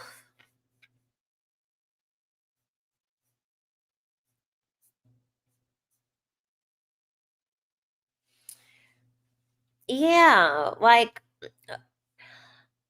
even working in healthcare, the oldest woman, the oldest woman always fares out better than the older man. Always. A lot of them are drunks, alcoholics. They don't take good care of themselves. These men, yeah. Mm-mm. No, no, no, no, no. But yeah, I would get outside, get uncomfortable, um, and go date, and then yeah, quit. If you have a friend that's in a toxic relationship or in a shitty relationship, and she's constantly seeking you out for advice, you have to quit giving them advice.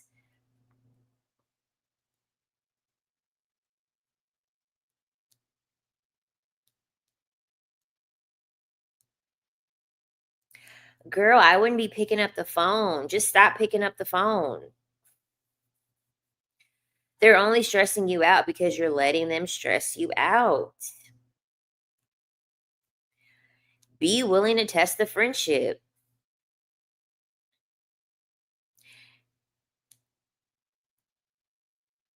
Like, that's one thing about me. I'm going to test a friendship. I'm going to test a relationship. Yeah, I would not be picking up the phone. Stop picking up the phone. If you stop picking it up, you won't be stressed no more. And then in most cases, if she's smart, she'll be so stressed out from the relationship, it'll be quicker for her to leave because she doesn't have you to emotionally leech off of. Little do you know, you're keeping the relationship alive. You're keeping the relationship alive because her boyfriend will suck out her energy, and then you will replenish her energy. And so now she has more energy to go entertain her dusty boyfriend.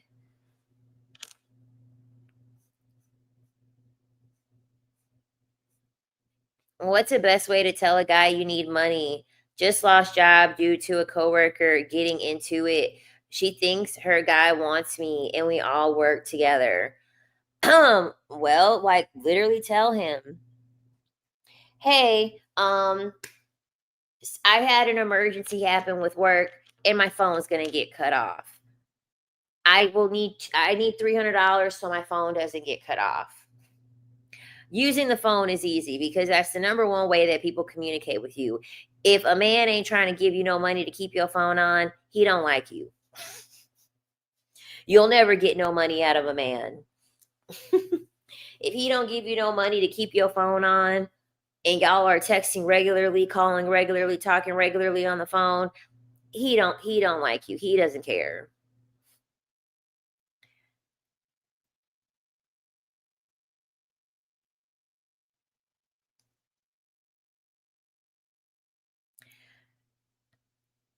Ooh, enjoy the gym. I know I need to go, but I'm not.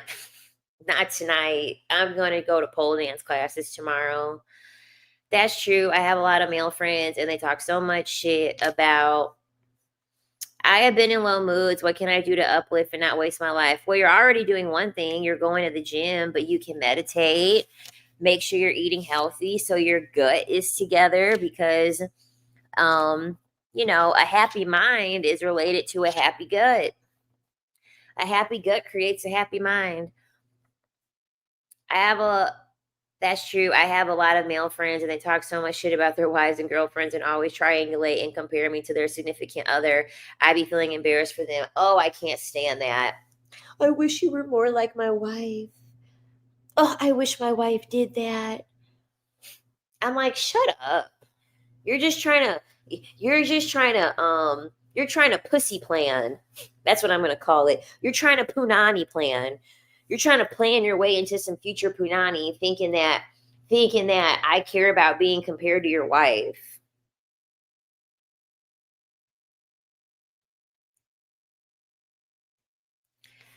Yeah, the being therapist to a friend that is she is actively making poor decisions. No, absolutely not. It's not right. You cannot do you cannot do that with your homegirls. I'm sorry. You need to let them feel the pain of the relationship that they're in. Whenever you start giving them all this advice, you know, you're at their beck and call to get them through an argument, to get them through a tough time. You are taking the impact. You are taking the blow of the relationship that they are in. Do not do that. They need to feel the pain of the relationship. That way they can leave it sooner.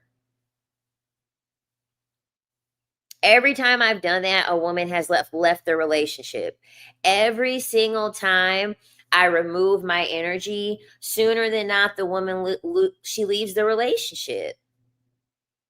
Because then, if all she got is her man to talk to, and her man is cheating, her man doesn't want to talk to her, or her man is yelling at her, that means that's all she has to face. She's forced to face that. Let her face it. Once she's forced to face it, eventually she'll leave.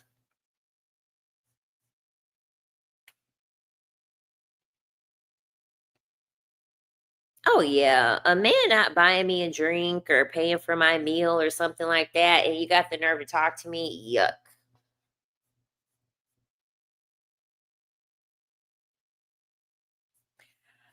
Yep, and yeah, when they go from one dusty to another, they just can't be my friend. Because you really are a reflection of the people that you hang out with. No, because then what's going to happen is, like I said before, the dust, baby, dust flies everywhere. Okay? Dust flies everywhere. And when they go from dusty to dusty, it starts from going, they start with a dusty and then be with a whole roach. And the next thing you know, you got roaches crawling on you because she's bringing her roach energy to you.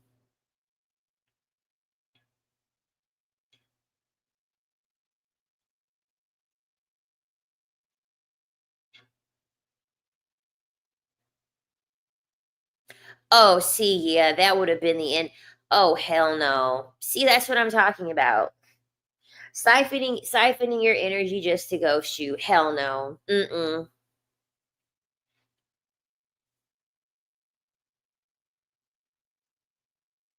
Yes, a roach is final boss, baby.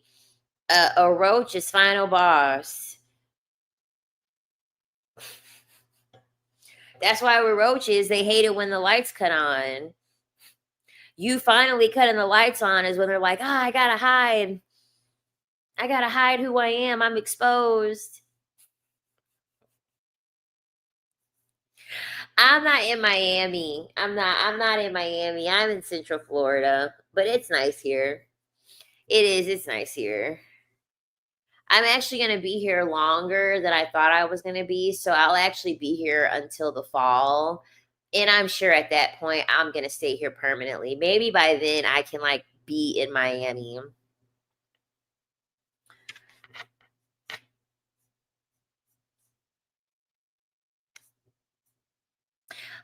Y'all want to know? Yeah, I'm definitely gonna start. I'm definitely gonna take a trip to Miami, especially because I'm gonna be here longer. I am. I just don't feel like traveling yet because I have to travel in like a week back to the Midwest for the weekend. I already don't feel like traveling for that. But I'll be here till fall, so I for sure am gonna be making a trip to Miami. Are you going to skinny dip at Hallover Beach? Girl, I don't know. But speaking of roaches, okay, I have to tell this story. So there was this woman that I danced with at the club. Oh my God. Oh my God. Jesus. Jesus. Hands down, she was the worst. She was definitely like the worst case of just like, I would be shocked if the woman was even still alive, if I could be honest. I highly doubt she's alive. She definitely was like the worst case I've ever seen of someone like being drug addicted and just, ugh, that girl was nasty, just nasty. So when it would be like the end of night at the club, and you have to tip out, and you have to pay like the DJ, and then like if you sell like a room or whatever, they give you your portion of the room money, etc., etc. So I only heard this thing. I was so protected because all the blunders that girl had, I wasn't working those days. I was so happy because that girl got blood on the stage, and supposedly, not supposedly, it was very obvious that she was on that shit, okay? She was on that shit, okay? I'm just being blunt about it. Okay, she was on that H stuff, okay? And they said that she bled on the stage. I guess she scratched herself and she got blood on the stage one day. But anyway, that's not the story. She was counting she was going to give the boss the tip out money.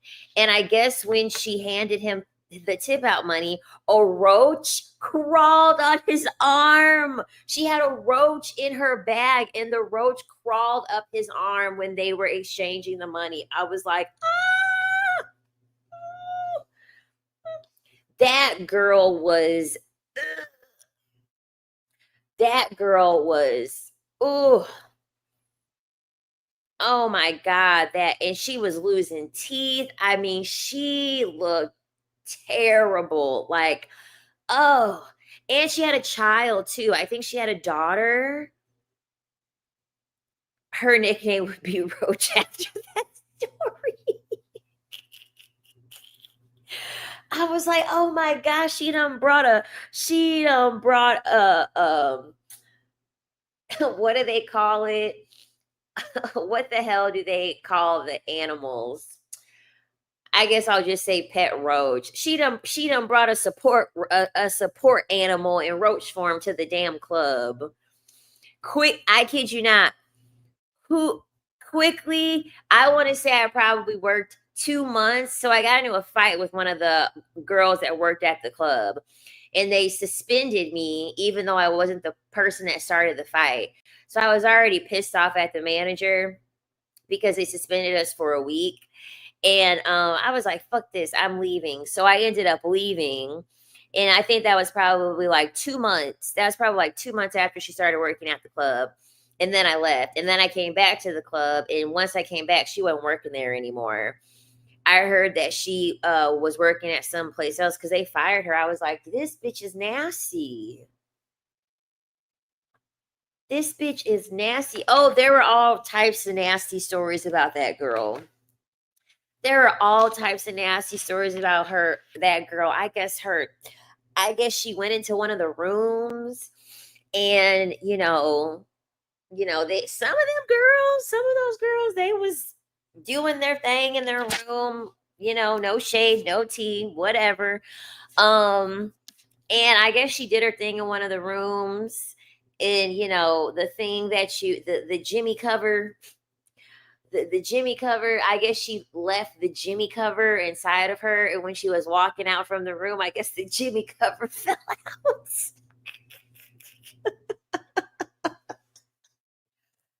I said, "Oh God." I said, "Oh my Lord."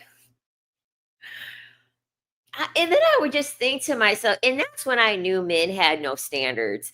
That's when that was when I knew that male validation was worthless.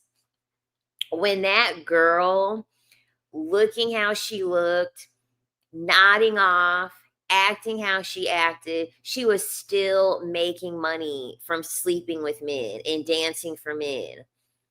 Like, there were literally still men giving her money. And that's when I knew, I was like, these men will fuck anything. These men will do anything with a woman. Anything. Do you know how desperate you have to be? Like, it was very clear that she was an addict. I'm sorry. Like I said before, I highly doubt the woman is alive, but mm-mm. Mm-mm. I was like, ew. I was like, I just couldn't wrap my head around the fact that men were paying her money. I was like, this is the man. This is probably the husband of a wife, and the wife is probably begging. She's probably begging for some small act of service or some small gift. And here this man is at the club giving his money to this heroin addict. I was like, oh. I received 3 calls while I'm listening to you. I blocked them already. I can't do it anymore. Hallelujah. Hallelujah. It wasn't even that she was bitter. Like, here's the thing. She wasn't even mean. Like, the girl wasn't even mean at all. She was not mean. It's just she was so high on drugs, she just wasn't conscious of anything, If she wasn't talking like this, because her teeth were all fucked up and her face was all lopsided, aside from her talking like this, and then that's all she did.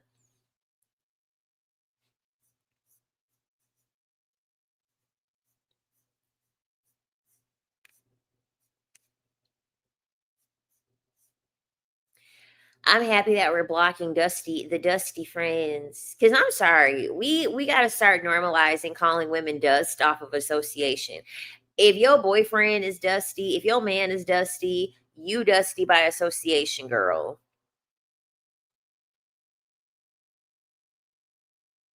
Yeah, these men don't care. They don't care who they give their money to. As long as they get whatever it is that they want to have be fulfilled, they don't care who's doing it.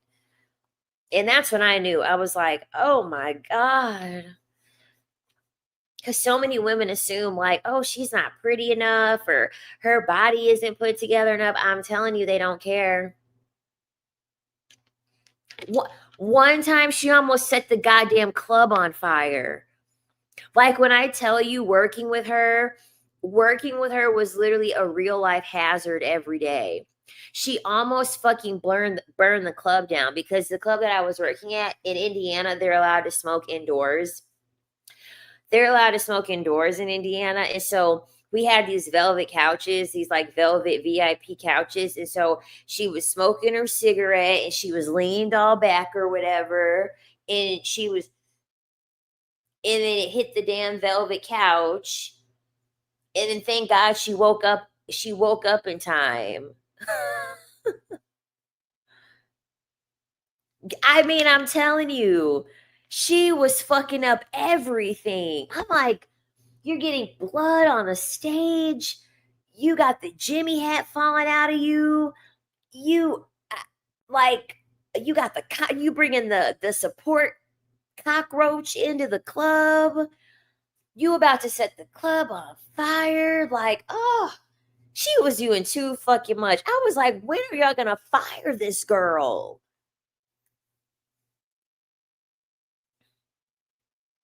They're bold enough to drive to my home to see if I'm here. They're crazy. Oh my gosh.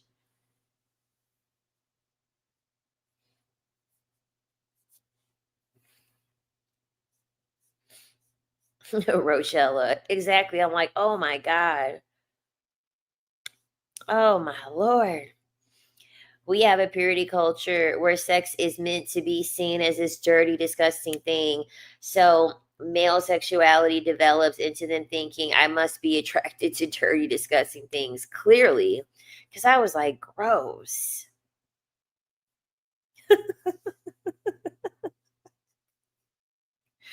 She opens up her bag and she's like, okay, Roach family, come on, it's time to go.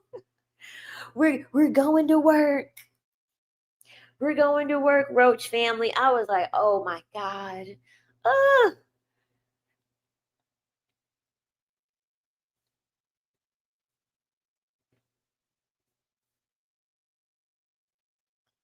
All right, y'all.